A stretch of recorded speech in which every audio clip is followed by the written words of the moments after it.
지금 음악을 하는 후배들은 아마 그런 동화 같은 게 정말 현실이었어요? 라고 질문할지 모르겠는데,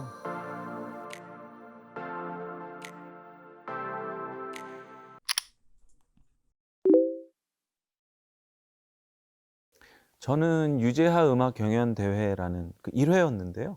그 대회 통해서 데뷔를 한 거죠. 1989년이었어요. 1989년 10월에 있었던, 뭐 1차 예선, 2차 예선 거쳐서 본선까지 갔습니다만 그 대회를 통해서 했죠. 그 제 자작곡인 무지개라는 곡이 있었어요. 그 곡으로 나갔어요. 고등학교를 갓 졸업한 상태였던 거죠. 예. 고등학교 때 작곡한 만든 곡이었고요. 최고상이긴 했어요. 금상이 최고상이었는데 전혀 못했죠. 뭐 겸손 이런 게 아니고요. 못했다기보다는 그런 개념 자체가 없었던 것 같아요. 제가 그렇다고 어떤 치밀한 계획을 세웠던 것도 아니고 어찌어찌 하다 보니까 그 본선에 가 있었고 어찌어찌 하다 보니까 그 기념 음반에서 녹음을 하고 있었고 그리고 또 그 녹음이 이루어지고 나니까 또 한참 후긴 했습니다만 또 제 음악이 시작되는 또 계기가 됐던 거죠. 그 고등학교 때 제가 이제 미술 전공을 했는데 미술 전공하는 사람 중에서 또 음악을 기타 치거나 이렇게 노래하는 걸 좋아하는 사람들이 많았거든요. 그러니까 저도 그 중에 하나였고 그래서 정말 즐겁게 나만의 노래를 만드는 시간이 있었던 거죠. 그 기간 동안. 그 중에 한 곡이 무지개라는 곡이었고 근데 이제 그거를 옆에서 밴드를 하던 이제 제 작은 형이 옆에서 이렇게 오가면서 들었죠. 그러다가 그 서울예대 그 당시에는 남산에 그 드라마 센터에 있었는데 서울예대에 실용음악과가 생겼어요. 88년에 1988년에 그 일기로 이제 입학을 한 거죠. 제 작은 형이.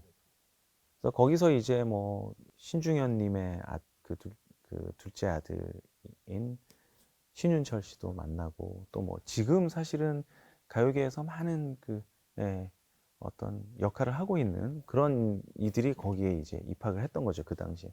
그래서 거기서 이렇게 모여서 음악하고 있다가 유재하 대회에 대한 어떤 포스터 그런 걸 보게 된 거예요. 그 학교에 붙을 거 아니에요. 실용음악과가 있으니까. 근데 이제 그걸 보고서 저에게 얘기를 한 거죠. 야, 이런 게 있는데, 찬아, 한번 나가볼래? 그래서, 아, 내가 어떻게 그런 걸 나가? 그냥 나가봐, 경험 삼아서. 그 당시엔 테이프 심사였어요, 1차 예선이.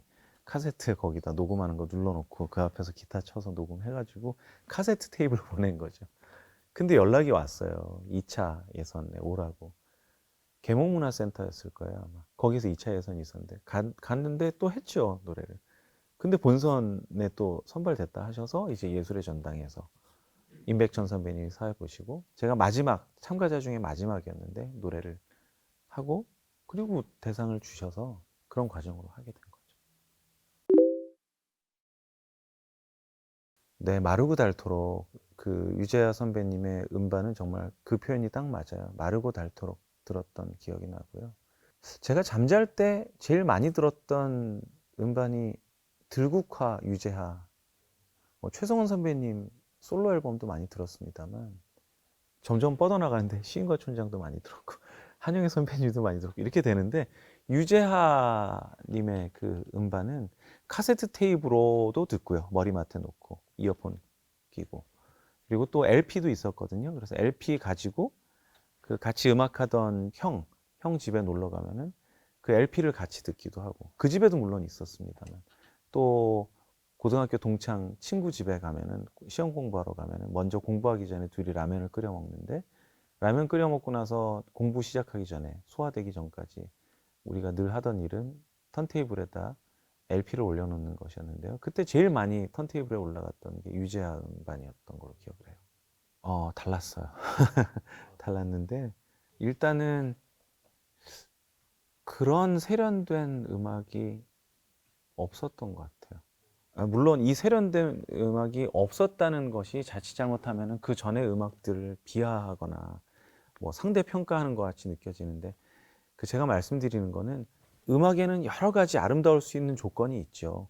그 다양한 아름다운 음악들은 계속 존재해 왔지만 훌륭한 음악들은 그것과는 또 다른 아름다운 그리고 세련됨을 가지고 있는, 그리고 그전에는 그렇게 많이 경험해 보지 못한 그런 세련된 면모가 있는 음반이었다는 거죠. 유재하의 음반이라는 것이. 지금도 그 한 곡 한 곡을 들을 때의 그 순간들이 그 제 삶에서 있었다는 게 감사하다는 생각이 들죠. 만약에 내가 그 음반이 나왔을 때 그 음악을 듣는 세대로서 살았던 게 아니고 그 전 세대였다가 그 음반을 모르고 내가 세상을 떠났다면, 아, 그건 얼마나 아쉬운 일일까라는 생각이 들 정도라는 거죠. 그 정도로 한 트랙 한 트랙이 저에게는 새로운 세상이 열리는 것이었고, 그리고 어, 음악을 하면서 계속 가슴에 담아둘 어떤 하나의 추억들로 알알이 새겨지는 그런 과정이었던 거죠. 그 하나음악이라는 곳의 특징이, 분위기가 어땠냐면은, 지금 음악을 하는 후배들은 아마 그런 동화 같은 게 정말 현실이었어요라고 질문할지 모르겠는데, 계약을 막 해서 막 당장 지금 뭐 몇 달 안에 뭐 음반을 뭐 몇 개를 내야 되고 이걸 몇 장을 팔아야 되고 뭐 홍보는 어떻게 해야 되고 기획을 어떻게 해서 이런 곡과 이런 가사와 여기에는 어떤 연주자가 투입이 되고 어떤 작편곡가가 붙어야 되고 어떤 스태프가 있고 그 일정은 어떻게 될 것이며 여기에는 어떤 홍보 전략이 있어야 되고, 그리고 그걸 위해서 당신은 우리하고 이런 조건의 계약을 해야 하고라는 게 없었어요.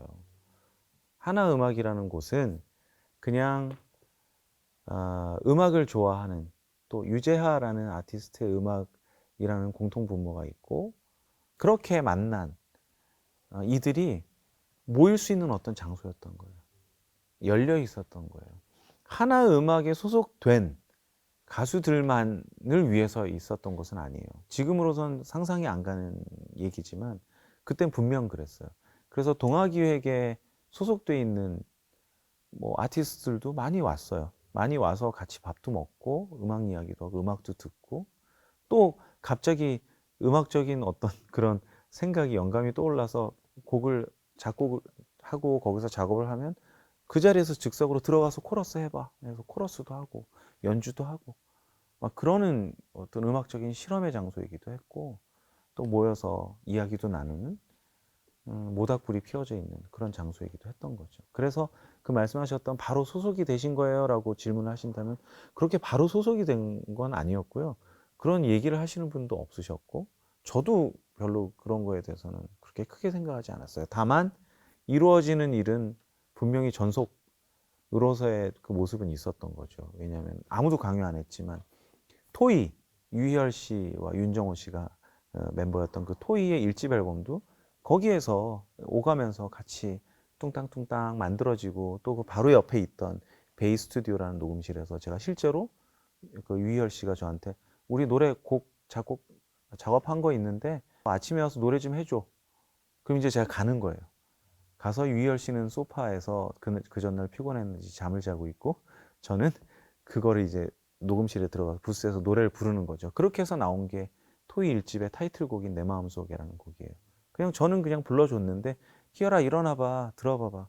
듣더니 원래는 본인이 부르려고 했던 거거든요. 근데 네가 부른 게 더 좋다.